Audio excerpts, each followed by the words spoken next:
만약 우리의 역사, 즉 우리가 누구이며 어디에서 왔는지에 대해 배운 모든 것이 거짓이라면 어떨까요? 단순한 해석의 오류가 아니라 우리의 진정한 기원을 의도적으로 은폐한 것이라면 말입니다. 수천 년 동안 학자들과 종교인들은 우리가 유인원에서 서서히 진화했고 시행착오를 통해 문명을 발전시켰으며 천둥과 폭풍을 설명하기 위해 신들을 만들어냈다는 안락한 이야기를 구축해왔습니다. 이 모든 것은 만약 그것이 명백한 거짓이 아니라면 위안이 될 수도 있었을 겁니다. 묻혀버린 또 다른 이야기. 그것은 6,000년 전 메소포타미아의 모래 속에 묻혀있던 수천 개의 점토판에 기록되어 있습니다. 아무런 발전 단계 없이 갑자기 완전하고 정교한 형태로 나타난 문명, 수메르인들은 동화 같은 이야기 대신 우리에게 기록을 남겼습니다. 행정문서, 왕조 목록, 기술 보고서 같은 것들이죠. 나머지 인류가 아직 돌로 사냥을 하던 시절, 수메르인들은 이미 놀라울 정도의 정확성으로 행성의 궤도를 계산했고 복잡한 문자 체계를 개발했으며 법전을 만들고 현대의 많은 대도시들이 부러워할 만한 관계 시스템을 갖춘 도시를 건설했습니다. 어떻게 한 문화가 이전의 진화적 흔적도 없이 이토록 발전된 상태로 탄생할 수 있었을까요? 주류 고고학은 이에 대해 명확한 답을 내놓지 못합니다. 그들은 가속화된 발전, 고립된 천재들, 혹은 놀라운 우연의 일치에 대해 이야기합니다. 하지만 수메르인들 자신은 훨씬 더 간단하고 직접적인 설명을 가지고 있었습니다. 그들은 자신들이 제작한 모든 문서에서 반복적으로 끈질기게 이렇게 말했습니다. 우리는 아눈나키, 하늘에서 땅으로 내려온 자들에게 가르침을 받았다고요. 현대 학계는 이러한 기록들을 신화로 분류했습니다. 설명할 수 없는 것을 무시할 수 있게 해주는 편리한 결정이었죠. 하지만 신화와 역사 기록 사이에는 명확한 차이가 있으며 그 차이는 객관적으로 측정하고 수량화하고 분석할 수 있습니다. 우리가 한 것이 바로 그것입니다. 우리는 고대 텍스트의 언어적 구조적 분석을 위해 특별히 설계된 공리라는 이름의 분석 지능 시스템을 개발하고 훈련시켰습니다. 인간의 편견 없이, 대학 교수직을 잃을 두려움 없이, 지켜야 할 종교적 신념 없이 말입니다. 공리는 겉보기에는 간단한 임무를 받았습니다. 바로 수만 개의 수메르 및 아카드 점토판의 서사 구조를 분석하고 이를 두 개의 대조군과 비교하는 것이었습니다. 첫 번째 그룹에는 제우스의 모험, 라의 변신, 토르의 전투와 같이 여러 문화권에서 인정된 신화들이 포함되었습니다. 두 번째 그룹에는 헤로도토스의 기록, 타키투스의 로마 연대기, 카이사르의 군사 원정 기록과 같이 검증된 역사 연대기들이 포함되었습니다. 이 시스템은 묘사된 사건들이 가능한지 불가능한지를 판단하지 않았습니다. 오직 텍스트의 구조, 사실적 정보의 밀도, 시간적 지표의 존재, 제시된 데이터의 구체성만을 분석했습니다. 그 결과는 수세기에 걸친 학문적 합의를 정면으로 반박했습니다. 아눈나키에 관한 수메르 텍스트는 역사 문서와 87%의 구조적 상관관계를 보였습니다. 신화 텍스트와의 유사성은 단 13%에 불과했습니다. 이 숫자들은 명확합니다. 수메르인들은 태양과 달에 대한 시적인 비율을 창작하고 있었던 것이 아닙니다. 그들은 수확량과 상업 거래를 기록할 때 사용했던 것과 동일한 관료주의적 방법론으로 실제 사건들을 기록하고 있었던 것입니다. 공리는 이 텍스트들을 전통적인 신화와 명확히 구분짓는 세 가지 특징을 식별했습니다. 첫 번째로 눈에 띄는 것은 극도의 기술적 구체성입니다. 텍스트들은 단순히 신들이 하늘에서 왔다고 말하지 않습니다. 그들은 600명의 아눈나키가 지상에서 활동하는 동안 300명은 궤도 기지에 머물렀다고 명시합니다. 각 임무의 지휘관, 각 작전 기지, 각 구체적인 목표를 지명합니다. 위원회 회의, 행정 분쟁, 물류 문제까지 언급합니다. 어떤 신화가 신성한 관료주의에 신경을 쓰겠습니까? 게다가 강박적일 정도의 연대기적 일관성이 있습니다. 수메르인들은 수십만 년에 걸친 왕조 목록을 유지했으며 항상 지상의 사건들을 특정한 천체의 위치, 즉 그들이 횡단의 행성이라 불렀던 니비루라는 행성의 움직임과 연관시켰습니다. 모든 중요한 사건은 지구의 연도뿐만 아니라 샤르, 즉 그들의 말에 따르면 니비루가 태양 주위를 한 바퀴 도는 데 해당하는 3600년의 주기로 날짜가 기록되었습니다. 그리고 가장 드러나는 점은 기록의 절대적으로 중립적인 어조였습니다. 아누나키는 완벽하고 자비로운 존재로 묘사되지 않았습니다. 그들은 결점, 야망, 내부 갈등을 가진 존재로 그려졌습니다. 지구의 군주이자 수석 과학자였던 엔키와 그의 이복 형제이자 작전의 군 사령관이었던 엔릴 사이에는 권력 다툼이 있었습니다. 노동 문제, 파업, 심지어 성 스캔들까지 있었습니다. 이 텍스트들은 종교 문학이 아니라 행성 간 광산 채굴 작전의 기업 보고서처럼 읽힙니다. 그리고 가장 인상적인 것은 그들이 불가능한 것들을 관료적인 태어남으로 묘사하는 방식입니다. 우리가 수천 년 후에야 확인할 수 있었던 천문학적 지식, 오늘날 우리가 유전공학으로 인식하는 절차들, 비행기술, 즉각적인 통신, 대량 살상 무기. 수메르인들은 쥘 베른을 5,000년이나 앞선 역사상 가장 위대한 공상 과학작가였거나 아니면 그저 보고 들은 것을 그대로 옮겨 적고 있었던 것입니다. 받아들이기 어렵다 할지라도 결론은 피할 수 없어 보입니다. 우리는 혼자가 아닙니다. 결코 혼자였던 적이 없습니다. 그리고 우리의 진정한 역사는 종교적 재해석과 학문적 회의주의의 여러 층 아래 의도적으로 묻혀 있었습니다. 하지만 데이터는 거짓말을 하지 않습니다. 증거는 모두 그곳에 구운 점토에 쓰여 우리가 문자 그대로 그것을 읽을 용기를 내기만을 기다리고 있습니다. 수메르인들은 자신들이 소유해서는 안 될 태양계 지도를 그렸습니다. 시적인 근사치나 모호한 상징주의는 잊어버리십시오. 우리가 가지고 있는 것은 인류가 다시 도달하기까지 5,000년 이상이 더 걸릴 수준의 기술적 세부 사항입니다. 그리고 가장 흥미로운 것은 그들이 무엇을 알았느냐가 아니라 창고에 있는 보리의 양을 기록하는 것과 같은 태어남으로 그 지식을 기록했다는 점입니다. 베를린 국립박물관에는 카탈로그 번호 VA243번으로 불가능해야 할 작은 돌 원통이 놓여 있습니다. 4,500년 전의 것으로 추정되는 이 아카드 인장에는 의식적인 장면으로 보이는 것이 묘사되어 있습니다. 하지만 왼쪽 상단 구석에 마치 무심한 메모처럼 우리의 태양계가 새겨져 있습니다.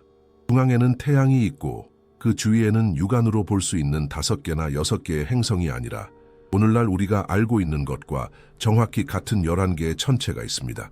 수성, 금성, 달을 가진 지구, 화성, 목성, 토성, 그리고 그 다음 불가능한 것들인 천왕성, 해왕성, 명왕성입니다. 윌리엄 허셜은 1781년에야 천왕성을 발견했습니다. 해왕성은 1846년까지 보이지 않았습니다. 명왕성은 1930년에야 감지되었습니다. 수천 년을 앞선 이 예견을 어떻게 설명할 수 있을까요? 공리는 이 묘사가 무작위적인 우연의 일치일 확률을 계산했습니다. 결과는 10억 분의 1% 미만이었습니다. 통계적으로 수메르인들이 우연히 맞췄을 확률보다 복권에 10번 연속 당첨될 확률이 더 높습니다. 하지만 그들은 이 먼 행성들을 알았을 뿐만 아니라 우리가 우주 망원경으로 확인한 특징들로 묘사했습니다. 그들은 천왕성을 마쉬시크, 즉 밝은 녹색 행성이라고 불렀습니다. 해왕성은 훔바, 즉 푸른 녹색의 물의 행성이었습니다. 그들은 토성의 고리를 신 주위에 빛나는 띠로 묘사했습니다. 목성이 태양으로부터 받는 것보다 더 많은 방사선을 방출한다는 사실도 알고 있었는데 이는 우리가 현대 장비로만 감지한 사실입니다. 그들은 진보된 광학 장비 없이는 보이지 않는 화성의 위성들도 언급했습니다. 이 모든 천문학적 세부 사항은 그들의 우주론에서 하나의 초점으로 수렴되었는데 그것은 그들이 횡단의 행성 니비루라고 불렀던 태양계의 12번째 구성원이었습니다. 먼 별이나 신비로운 추상적 개념이 아니라 명확한 궤도, 상세한 물리적 특징을 가진 특정 행성이었고 가장 중요하게는 그곳에는 생명체가 살고 있었습니다. 수메르 기록에 따르면 니비루는 지구 시간으로 3,600년이 걸리는 극도로 길쭉한 타원 궤도를 따라 움직입니다. 이 기간의 대부분 동안 이 행성은 명왕성 너머에 얼어붙은 깊은 우주를 여행합니다. 하지만 샤르라고 불리는 이 거대한 주기가 올 때마다 니비루는 태양계 내부로 깊숙이 들어와 화성과 목성의 궤도 사이를 가로지릅니다. 공리는 수메르 텍스트, 특히 창조 서사시 에누마 엘리시에서 얻은 모든 천문학적 데이터를 처리하여 궤도 모델을 구축했습니다. 그 결과는 놀라울 정도로 일관성이 있었습니다. 제한된 궤도는 수학적으로 가능할 뿐만 아니라 현대 과학이 여전히 논쟁 중인 우리 태양계의 여러 변칙적인 현상들을 설명했습니다. 에누마 엘리시는 그들이 천상의 전투라고 부른 사건을 묘사합니다. 니비루는 초기의 통과 중 하나에서 오늘날 소행성대가 있는 곳을 공전하던 고대 행성 티아마트와 충돌했다고 합니다. 이 묘사는 신들이 싸우는 신화적 언어를 피하고 공리가 궤도 역학과 행성 충돌을 묘사하는 용어로 식별한 용어들을 선호합니다. 기록에 따르면 티아마트는 둘로 쪼개졌습니다. 한쪽 절반은 새로운 궤도로 튕겨져 나가 지구가 되었습니다. 다른 쪽은 산산조각나 수메르인들이 단련된 팔찌라고 불렀던 소행성대를 형성했습니다. 티아마트의 가장 큰 위성인 킹우는 새로운 지구의 중력에 붙잡혀 우리 크기의 행성치고는 비정상적으로 큰 달이 되었습니다. 이 충돌 이야기는 태양계의 여러 특이점들을 일관성 있게 설명합니다. 마치 거대한 무언가에 부딪힌 것처럼 기울어진 천왕성의 축, 금성의 역행 자전, 명왕성의 기이한 궤도, 히티우스보드의 법칙에 따르면 행성이어야 할 소행성대 자체, 지구와 함께 형성되지도 않았고 온전하게 포획되지도 않았으며 더 큰 무언가의 파편으로 보이는 달의 비정상적인 구성. 수메르 천문학자들은 이론을 세우고 있었던 것이 아닙니다. 그들은 이 사건들을 목격했거나 그 기록을 가진 자들로부터 받은 정보를 전달하고 있었습니다. 니비루의 거주자 아눈나키는 자신들의 문명이 이 기억들을 보존할 만큼 충분히 오래되었기 때문에 태양계의 역사를 알고 있었습니다. 수메르 텍스트의 모든 천문학적 세부 사항은 항상 같은 곳을 가리켰습니다. 그들은 원시적인 관측으로 이것을 발견한 것이 아닙니다. 이 지식은 그들에게 전수되었고 그 존재 자체가 우리의 전통적인 천문학 모델에 도전하는 세계에서 온 방문객들에게 가르침을 받은 것입니다. 불변의 중력과 가군동량의 법칙을 따라 주기적으로 돌아오는 세계 말입니다. 그리고 만약 수메르인들이 천문학에 대해 옳았다면, 먼 행성들에 대한 모든 세부 사항이 사실로 입증되었다면 그들이 아눈나키가 정확히 누구였고 왜 지구에 왔는지를 말해줄 때 우리가 왜 의심해야 할까요? 이 이야기가 마음에 드시나요? 영상에 좋아요를 누르고 채널을 구독해주세요. 저희에게는 정말 큰 힘이 됩니다. 여러분의 도움이 절실히 필요합니다. 지구에 외계인이 존재했다는 가장 큰 미스터리에 대한 답은 별에 쓰여 있는 것이 아니라 우리 행성의 내부에 있었습니다. 아눈나키의 동기는 정복이나 호기심이 아니었습니다. 그들을 이끈 것은 절망이었습니다. 단 하나의 원소, 즉 금을 찾아 수십억 킬로미터의 텅 빈 우주를 건너게 할 만큼 깊은 절망이었습니다. 우리에게 금속은 항상 부와 권력의 동의어였습니다. 우리는 그것으로 몸을 장식하고 금고에 금괴를 쌓아두고 수세기 동안 그것 때문에 살인을 저질렀습니다. 하지만 행성적 멸종에 직면한 문명에게 금은 무한히 더 중요한 가치를 지녔습니다. 그것은 생존과 자신들의 세계가 서서히 죽어가는 것을 지켜보는 것의 차이였습니다. 공리는 수메르 텍스트에서 추출한 니비루에 관한 모든 데이터, 즉 추정 질량, 3600년의 기이한 궤도, 추정되는 대기 구성 등을 처리했습니다. 시스템은 그러한 행성에서 문명이 직면할 근본적인 문제를 모델링했습니다. 결론은 명확했습니다. 궤도의 대부분 동안 니비루는 태양열로부터 멀리 떨어진 깊고 차가운 우주의 어둠 속을 여행했습니다. 태양에 가까워질수록 극심한 방사선이 행성을 폭격했습니다. 이 무자비한 순환은 니비루의 대기를 분자 단위로 파괴하며 허공으로 날려보내고 있었습니다. 공리가 식별한 해결책은 공상과학 소설에서 나온 것 같지만 과학적으로는 그럴듯합니다. 성층권에 흩어진 미세한 금 입자들은 완벽한 반사 방패를 만들 것입니다. 금은 산화되지 않고 다른 대기 원소와 화학적으로 반응하지 않으며 방사선을 반사하는 독특한 특성 때문에 이 목적에 이상적입니다. 그것은 행성 규모의 지구 공학 기술이었고 그들은 그것을 실행하기 위해 막대한 양의 금속이 필요했습니다. 수메르 텍스트는 이 구조 작전이 언제 어떻게 시작되었는지에 대해 매우 구체적입니다. 지구 시간으로 45만 년 전, 그들의 계산으로는 125 샤르 전에 첫 번째 아눈나키 탐험대가 페르시아만에 착륙했습니다. 이 선구적인 임무의 리더는 니비루의 통치자 아누의 장남이지만 복잡한 계승 규칙 때문에 공식적인 후계자는 아니었던 엔키였습니다. 엔키는 수석 과학자이자 뛰어난 엔지니어였으며 오늘날 우리가 다재다능한 천재라고 부를 만한 인물이었습니다. 50명의 아눈나키가 지구의 첫 번째 작전 기지를 세웠습니다. 그들은 그곳을 멀리 지어진 집이라는 뜻의 에리두라고 불렀습니다. 위치는 우연이 아니었습니다. 페르시아만은 얕고 용해된 광물이 풍부했으며 화학 공정을 통해 바닷물에서 직접 금을 추출할 가능성을 제공했습니다. 그것은 초기 테스트이자 시범 작전이었습니다. 하지만 수중 추출은 고통스러울 정도로 느리다는 것이 증명되었습니다. 양은 니비루의 막대한 필요량을 충족시키기에는 턱없이 부족했습니다. 엔키는 자신의 과학적 천재성을 발휘하여 텍스트에서 금의 심장을 찾는 체계적인 탐색이라고 묘사된 것을 시작했습니다. 경찰대가 행성을 탐사했습니다. 지질학적 분석이 수행되었습니다. 그리고 마침내 그들은 찾고 있던 것을 발견했습니다. 압주, 깊은 곳. 오늘날 짐바브웨와 남아프리카 공화국에 해당하는 남동아프리카에 위치한 곳으로 주류 고고학이 적절히 설명하지 못하는 시기까지 거슬러 올라가는 채광의 증거가 있는 지구상에서 가장 오래된 금광 중 일부가 있는 곳입니다. 아눈나키는 그들의 가장 낙관적인 예상을 뛰어넘는 금 매장지를 발견했던 것입니다. 작전은 빠르게 확장되었습니다. 수백 명의 추가 아눈나키가 니비루에서 이송되었습니다. 복잡한 작전 계층이 만들어졌습니다.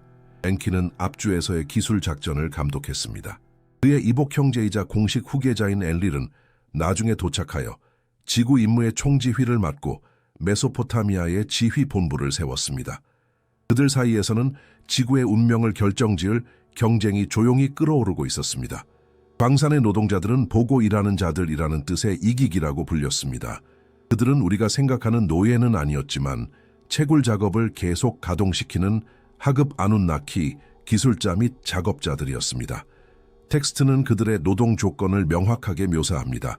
압주의 어두운 깊은 곳에서 끝없이 이어지는 교대 근무, 숨막히는 더위, 끊임없는 붕괴 위험, 니비루를 구할 작업이 그 일을 하도록 지정된 자들을 말 그대로 죽이고 있었습니다.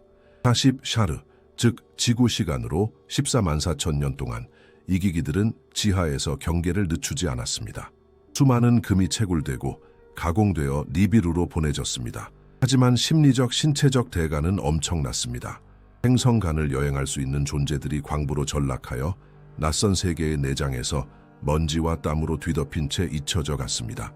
그러다 필연적으로 긴장이 폭발했습니다. 텍스트, 특히 아트라하시스 서사시는 그 순간을 매우 명확한 세부 사항으로 묘사합니다. 이기기들은 더 이상 참을 수 없었습니다. 그들은 도구를 불태우고 광산을 버리고 엔릴의 지휘 본부로 행진했습니다. 이것은 단순한 노동 파업이 아니었습니다. 니비루의 구조 임무 전체를 파괴할 수 있는 반란이었습니다. 두 세계의 운명이 벼랑 끝에 서게 된 것입니다. 그리고 이 총체적인 위기의 순간에 가장 대담하고 논란이 많은 해결책이 등장했습니다. 이기기의 반란은 아눈나키 지도자들을 불가능한 방정식 앞에 세웠습니다. 노동자가 없으면 금도 없었습니다. 금이 없으면 니비루는 죽음을 맞이할 것입니다. 하지만 반란군을 강제로 광산으로 돌려보내는 것은 또 다른, 아마도 더 폭력적인 봉기를 미루는 것일 뿐이었습니다. 이 절대적인 절망의 순간에 엔키는 우주를 영원히 바꿀 제안을 했습니다. 아눈나키의 비상위원회는 극도의 긴장 속에서 소집되었습니다. 최고사령관인 엔릴은 반란자들에 대한 본보기적인 처벌을 요구했습니다. 그의 권위는 도전을 받았고 이는 그냥 넘어갈 수 없는 일이었습니다. 하지만 그조차도 이기기들의 불만이 정당하다는 냉혹한 현실을 인식하고 있었습니다.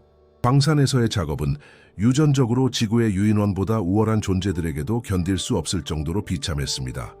엔키는 군사령관이 아닌 과학자의 눈으로 상황을 관찰했습니다. 그는 오랫동안 지구의 토착 생명체, 특히 채광 작업 근처의 아프리카 사바나를 배회하던 두 발로 걷는 유인원을 연구해왔습니다.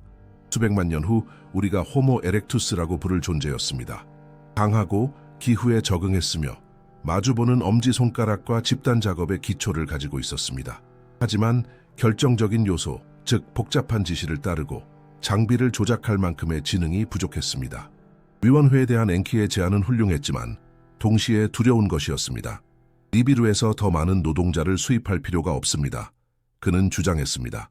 우리는 여기서 그들을 만들 수 있습니다.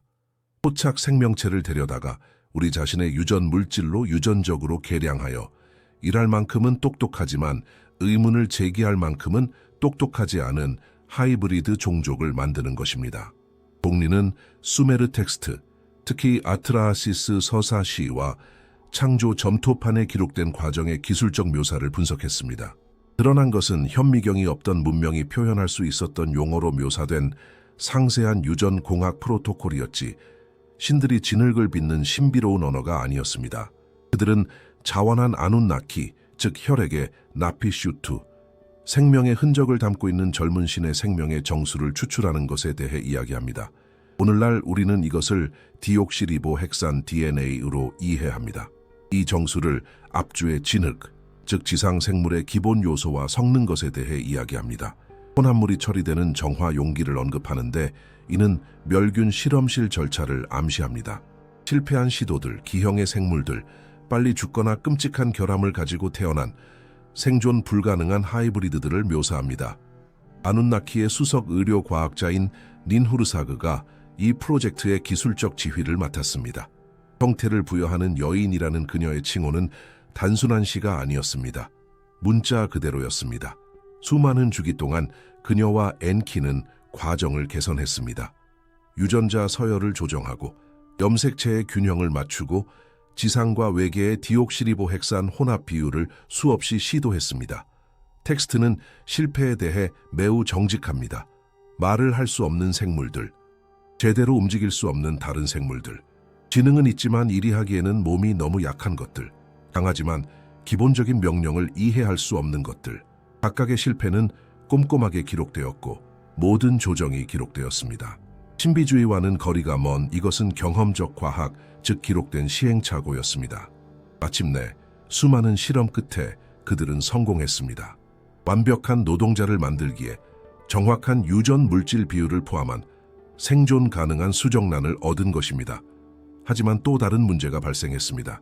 이 생물들을 어떻게 임신시킬 것인가?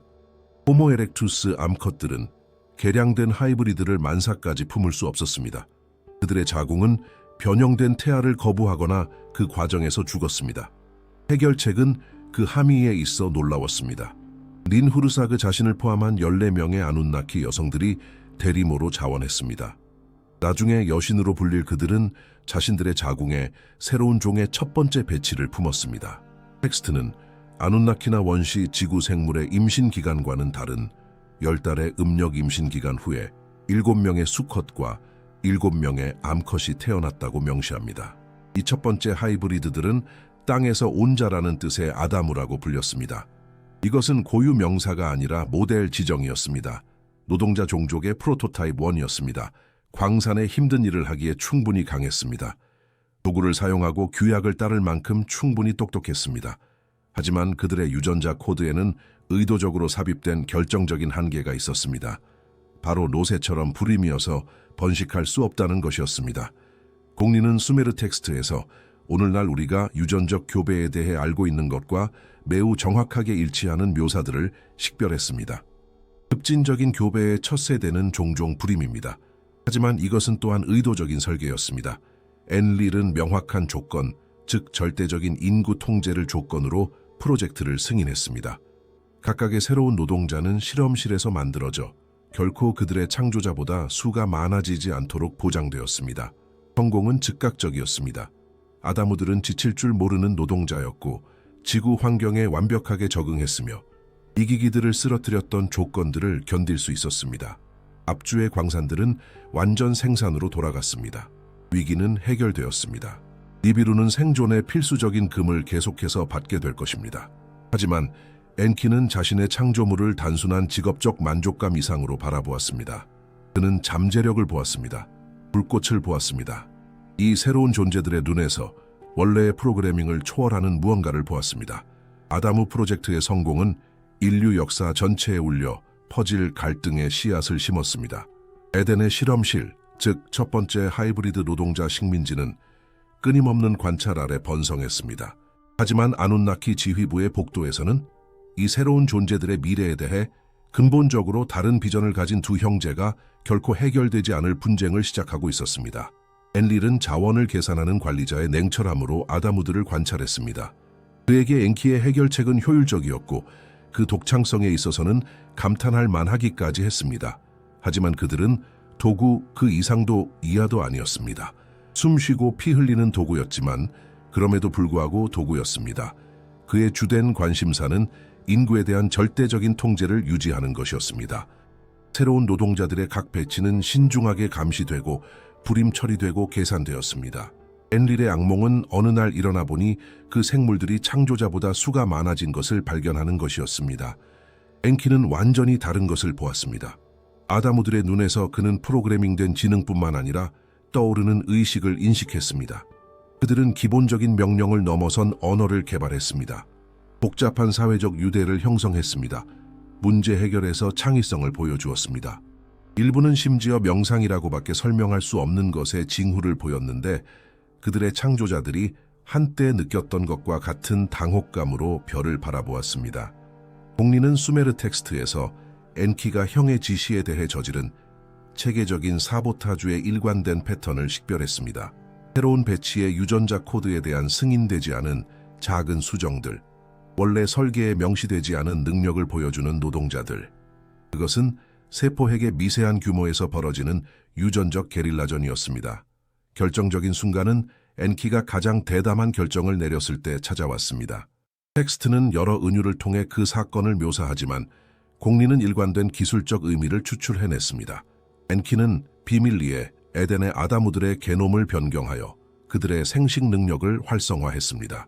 엔릴이 나중에 금지된 지식이라고 부를 것은 선과 악에 대한 도덕적 의식이 아니라 근본적인 생물학적 지식, 즉 생명을 창조하는 능력이었습니다. 텍스트에서 뱀의 은유는 항상 엔키와 연관되어 있었습니다. 그의 개인적인 상징은 두 마리의 뱀이 나선형으로 얽혀 올라가는 모습이었는데 이는 오늘날 우리가 디옥시리보 헥산의 이중 나선 구조와 놀라울 정도로 유사하다고 인식하는 이미지입니다. 금지된 열매를 제공한 뱀은 생식적 자율성을 제공하는 유전학자였습니다.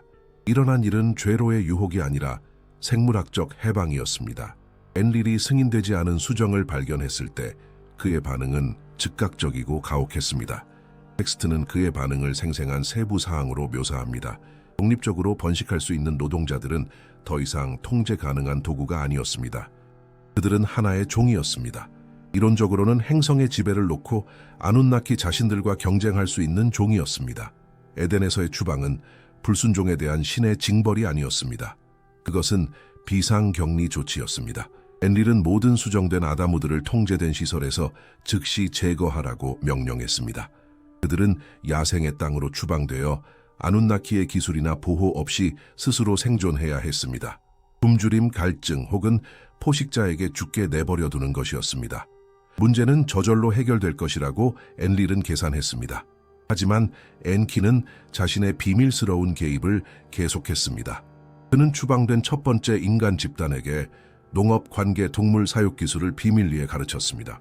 텍스트가 신의 선물로 묘사하는 지식들은 사실 자신의 창조물을 버리기를 거부한 창조자에 의해 전달된 비상 생존 프로그램이었습니다. 인류는 살아남았을 뿐만 아니라 번성했습니다. 몇 세대 만에 그들은 메소포타미아 전역으로 퍼져나가 기하급수적으로 번식했습니다. 그들은 언어, 문화, 심지어 자신들만의 기초적인 기술까지 개발했습니다. 엔릴의 최악의 악몽이 그의 눈앞에서 현실이 되고 있었습니다. 바벨탑 사건은 이 형제 간의 전쟁에서 또 다른 라운드를 나타냅니다. 공리는 원본 텍스트에서 인간들이 단지 탑뿐만 아니라 그들이 쉔이라고 부르는 것을 건설하려는 묘사를 식별했는데 이 용어는 전통적으로 이름이나 기념물로 잘못 번역되었습니다. 문맥 분석에 따르면 쉔은 일관되게 아눈나키의 비행체를 지칭했습니다. 엔키의 동정적인 파벌들의 은밀한 지도 아래 인류는 문자 그대로 그들의 창조자들이 거주하는 하늘에 도달하려는 항공 우주 기술을 건설하려고 시도하고 있었습니다. 엔릴은 그러한 대담함을 용납할 수 없었습니다. 하지만 직접적인 학살은 다른 아눈나키 파벌들과 정치적 문제를 일으킬 수 있었는데 그들 중 일부는 작은 지상 하이브리드들에게 애정을 갖기 시작했습니다. 그의 해결책은 우아하게 잔인한 언어의 혼란이었습니다. 텍스트는 통일된 인간의 언어를 여러 개의 양립할 수 없는 언어로 분열시킨 개입을 묘사합니다. 효과적인 의사소통 없이는 협력적인 기술 프로젝트는 붕괴되었습니다.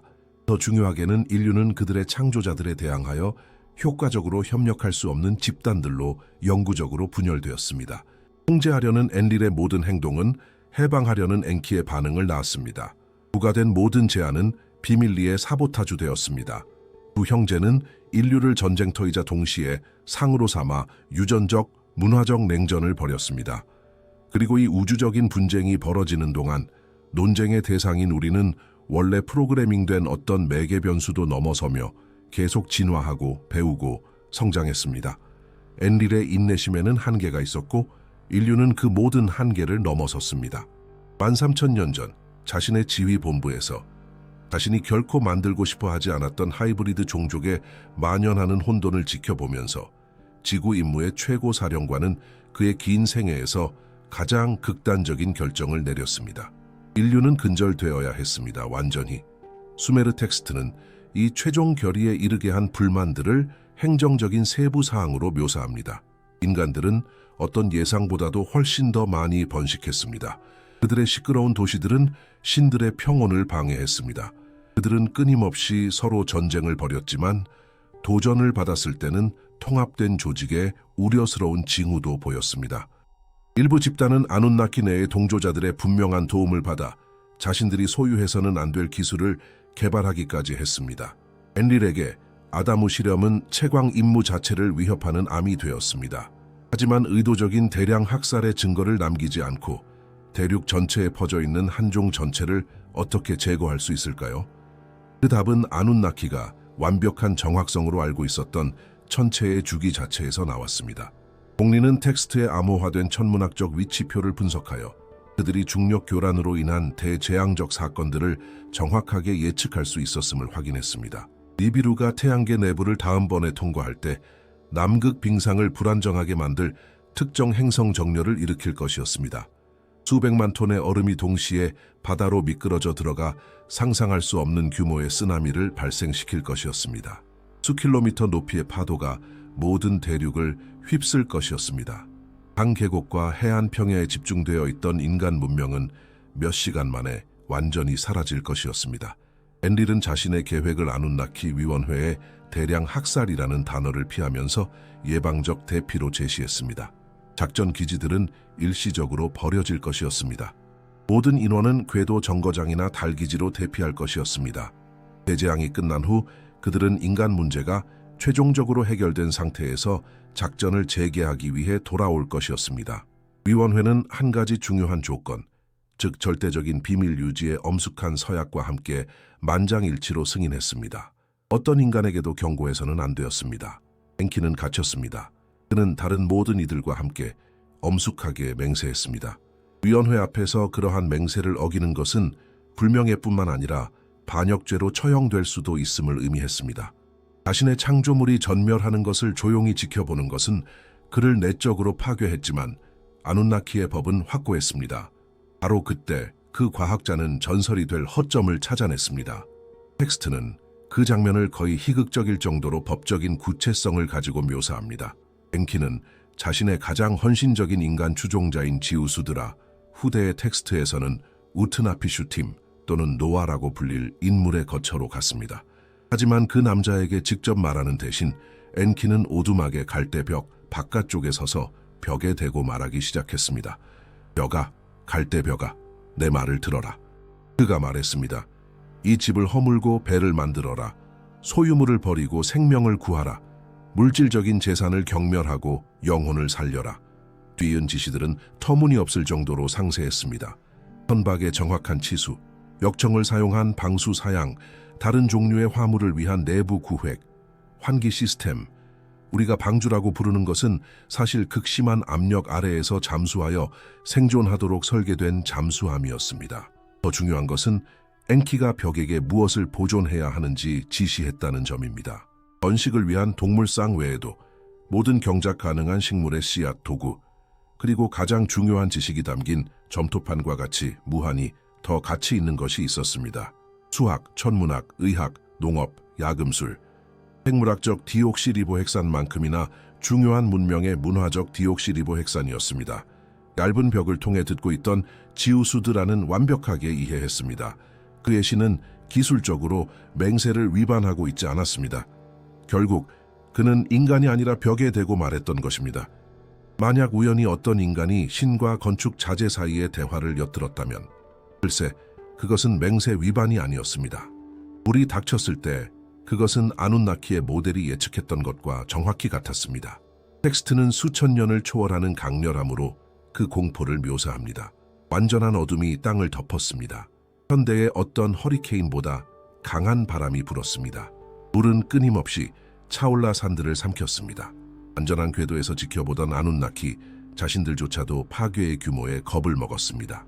일부 텍스트는 신들이 울고 후회하는 것을 언급하는데 특히 첫 인간들의 대리모 역할을 했던 여신들이 그러했습니다. 7일 밤낮으로 홍수는 모든 것을 파괴했습니다. 마침내 물이 물러났을 때 지구는 알아볼 수 없었습니다.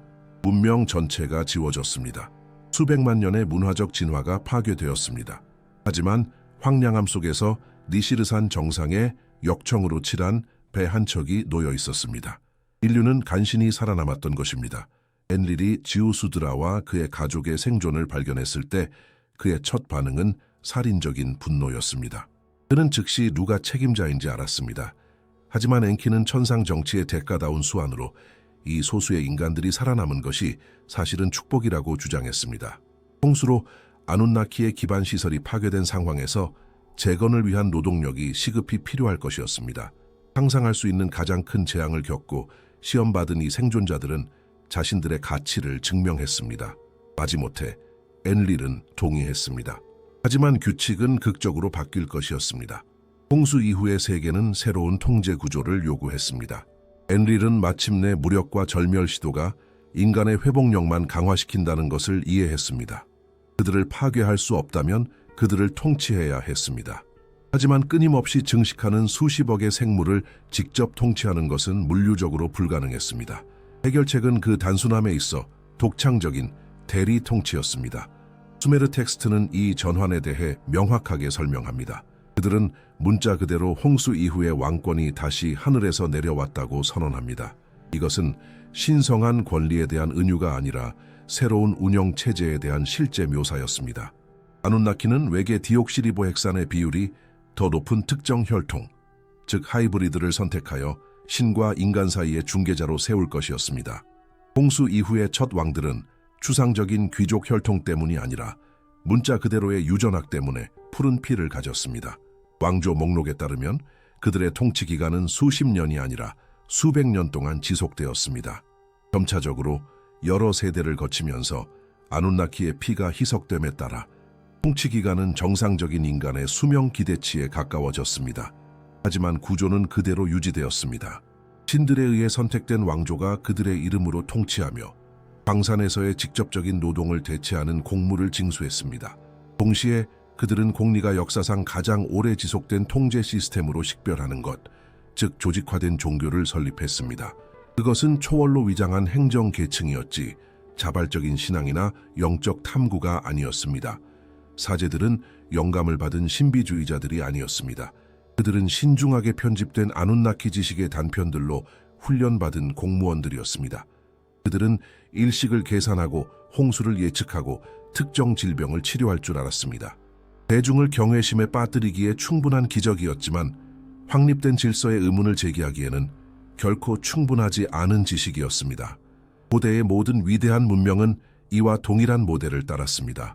문자 그대로 살아있는 신으로 여겨졌던 파라오가 있는 이집트, 왕조를 정당화하는 천명이 있었던 중국, 하늘과 땅을 연결했던 마야와 잉카의 왕 사제들이 있었던 아메리카 대륙, 아누나키가 물리적으로 철수했을 때조차도 이 시스템은 완벽하게 프로그래밍된 행동 바이러스처럼 자율적으로 영속되었습니다. 하지만 떠나면서 그들은 어떤 학문적 재해석으로도 지울 수 없는 증거인 돌에 자신들의 지문을 남겼습니다. 전 세계적으로 전통적인 설명에 도전하는 구조물들이 불가능한 기술의 조용한 증인으로 서 있습니다. 기자의 대피라미드, 230만 개의 블록이 완벽한 정렬로 배치되어 있습니다. 공리는 쉬지 않고 밤낮으로 이 분마다 블록 하나씩을 놓는다고 해도 채석, 운송, 마감을 제외하고 돌을 배치하는 데만 40년 이상이 걸릴 것이라고 계산했습니다. 특정 음향 특성과 정밀한 천문학적 정렬을 가진 내부의 방들은 매장을 초월하는 목적을 암시합니다.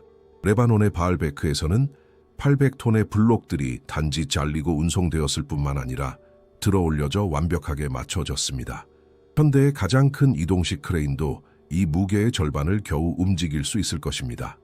볼리비아의 푸마푼쿠에서는 알려진 가장 단단한 암석 중 하나인 섬노감 블록들이 고속 회전 다이아몬드 공구나 레이저만이 달성할 수 있는 마감 처리로 잘려 있는 것을 발견합니다. 거울처럼 반사될 때까지 연마된 표면, 완벽하게 원통형인 구멍, 수학적으로 정확한 각도, 이러한 구조물들은 우리가 생각하는 무덤이나 신전이 아니었습니다. 그것들은 기반 시설이었습니다. 우주항 통신기지 처리 센터였습니다. 주요 임무가 끝나고 아누나키가 철수했을 때 이러한 시설들은 버려졌습니다. 후대의 문명들은 이 거대한 폐허를 발견하고 불가능한 기초 위에 원시적인 신전을 지으며 신성한 선조들의 힘의 일부라도 붙잡으려고 할 수 있는 모든 것을 했습니다. 하지만 가장 직접적인 증거는 과거에만 있는 것이 아닙니다. 그것은 신중하게 계산된 미래에 있습니다. 모든 고대 문화는 귀환에 대한 특정 예언을 보존했습니다. 그것은 막연한 희망이 아니라 천문학에 기반한 확신이었습니다. 수메르인들은 3600년마다 니비루가 돌아온다고 수학적으로 정확하게 말했습니다. 니비루와 함께 그곳의 거주자들도 돌아옵니다. 공리는 천문학적 데이터, 역사적 기록, 그리고 기록된 중력 교란을 상호 연관시켰습니다. 마지막 중요한 통과는 기원전 2000년대의 대재앙적 사건들과 일치합니다. 출애굽, 산토리니의 폭발, 청동기 시대의 붕괴. 여기에 3600년을 더하면 우리는 21세기와 22세기 사이의 기간에 도달합니다. 모든 예언이 묘사하는 전조 증상들은 이미 나타나고 있습니다. 격화되는 전 세계적 갈등, 극심한 기후 변화, 마치 우리가 무의식적으로 준비하도록 강요받는 것처럼 기하급수적으로 발전하는 기술, 지난 세기 반 동안의 수메르 텍스트의 발견과 번역 자체도 마치 이제 기억해야 할 때가 된 것처럼 동기화된 것 같습니다. 그들이 돌아왔을 때 무엇을 발견하게 될까요? 마침내 자신들의 기원을 해독하고 자신들의 혈관에 흐르는 문자 그대로의 신성한 피를 인식하는 종족일까요? 아니면 여전히 잘못 이해된 기억에 왜곡된 그림자를 숭배하며 실패한 실험에 전쟁하는 파편들일까요? 그 답은 별이나 고대 점토판에 쓰여 있지 않습니다. 그것은 지금 우리가 하는 모든 선택 속에서 쓰여지고 있습니다.